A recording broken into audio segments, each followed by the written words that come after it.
Est-ce que vous diriez, en tant que responsable de la Banque de France pour le département du Doubs, que la situation des entreprises s'améliore fin d'année 2017 et en ce début d'année 2018?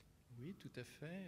Une amélioration de la situation des entreprises, notamment en chiffre d'affaires, également en rentabilité, même si c'est un peu moins vrai, hein, et particulièrement dans l'industrie, beaucoup dans les services, enfin ça continue toujours à être assez bon, dans le transport aussi.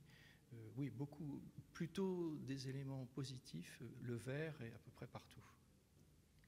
Est-ce que les investissements, c'est quand même un indicateur important, est-ce que les investissements sont forts en cette année 2017 et sont prévus à la hausse? Alors, en deux temps, hein, les investissements ont été assez rares dans les années précédentes. En 2017, il y a déjà eu une évolution positive de l'investissement et les prévisions, donc, qui doivent être évidemment vérifiées dans le temps, mais en 2018 sont nettement à la hausse en matière d'investissement, notamment industriel.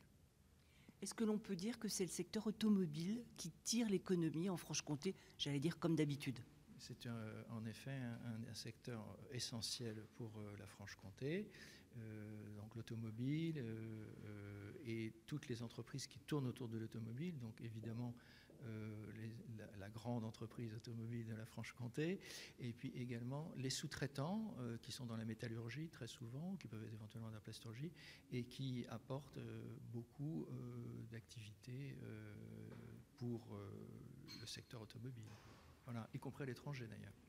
Oui, l'exportation d'ailleurs a plutôt bien marché Oui. l'année passée et pour 2018, les chefs d'entreprise prévoient d'ailleurs davantage d'exportation. C'est un bon signe? Oui, oui, oui. Parce que c'est vrai qu'il y a les entreprises automobiles françaises, mais également nos partenaires européens, en particulier les Allemands, qui sont intéressés par l'activité de sous-traitance qui existe dans le département du Doubs et dans la Franche-Comté.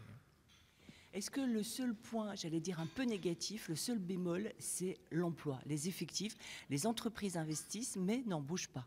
Voilà, alors c'est tout à fait vrai. Alors il peut y avoir plusieurs raisons à la non-embauche. La première, c'est que c'est difficile d'embaucher, difficile d'avoir des gens qui soient suffisamment qualifiés pour ces activités qui sont de plus en plus pointues. La deuxième chose aussi, c'est que les entreprises n'ont peut-être pas suffisamment investi les années précédentes. Elles sont aujourd'hui en phase d'investissement, ça coûte assez cher. Elles vont robotiser davantage, avoir des investissements plus productifs, plus développés, et à ce moment-là, elles sont plutôt dans une phase d'investissement. Alors, il est possible qu'après, elles embauchent un peu plus, mais c'est quand même déjà les investissements industriels et de productivité qui se développent en ce moment, c'est certain.